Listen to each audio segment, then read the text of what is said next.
Bonjour, nous allons parler du Covid-19 Maroc, les fleurs de l'espoir.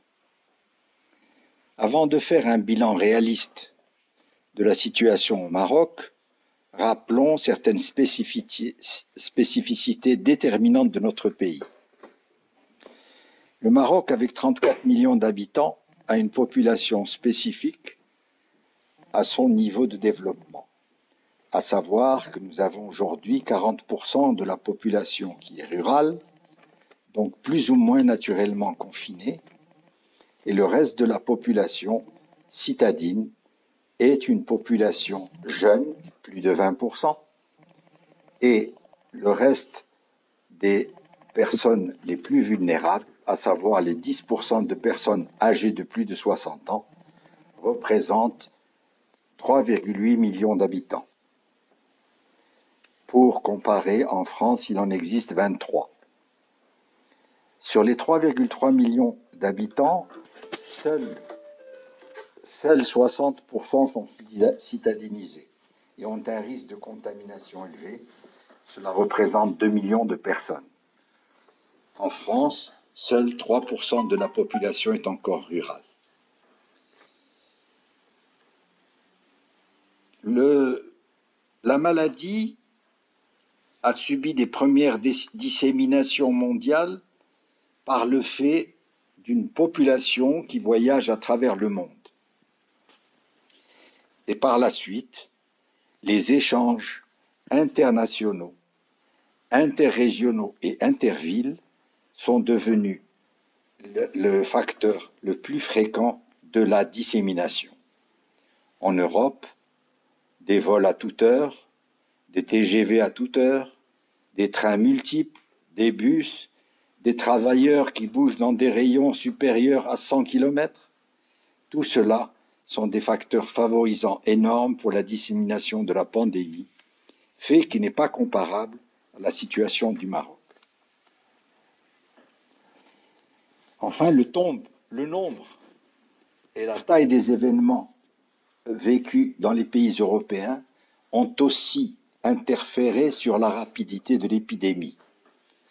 La semaine de football à Madrid, qui a été une rencontre internationale où tous les pays étaient présents, a sans doute été le cas avec les 90 000 spectateurs de 2 journées de suite, un facteur important dans la dissémination.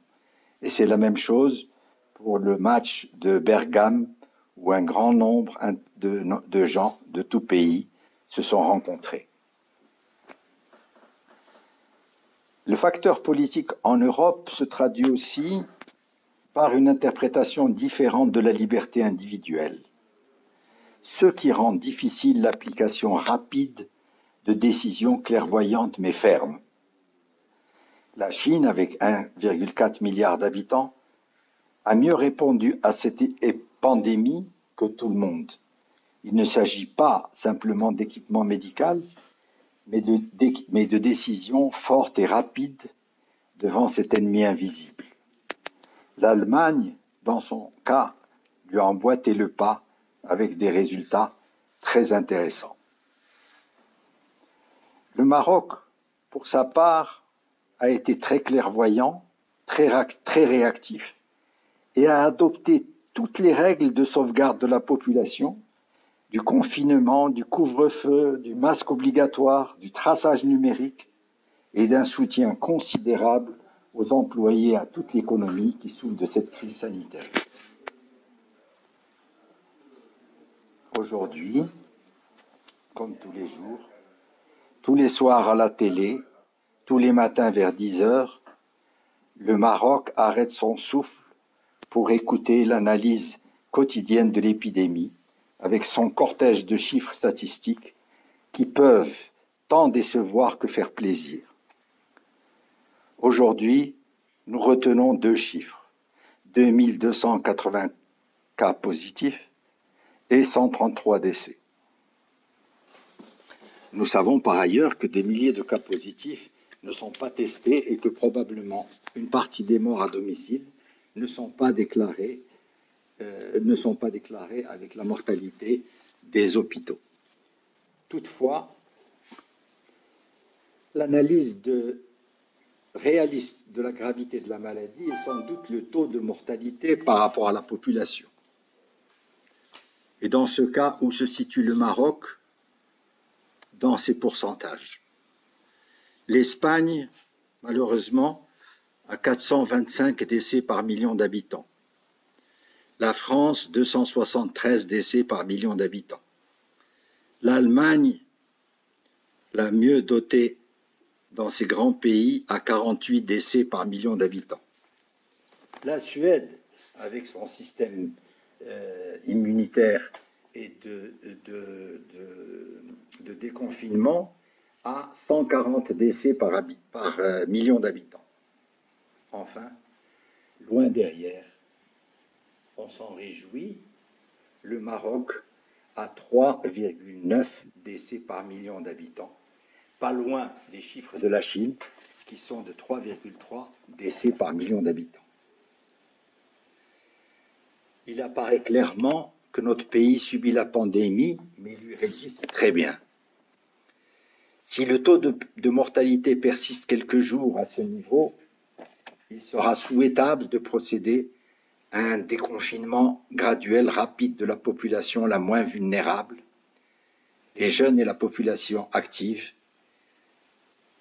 ceux qui n'ont pas, évidemment, de maladies parallèles. Enfin, le déconfinement de la population âgée à risque mérite une meilleure préparation.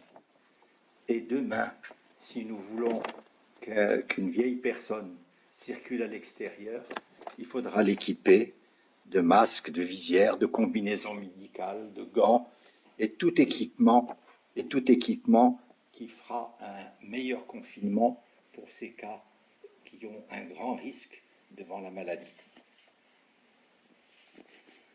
Tout cela pour dire halte à l'alarmisme,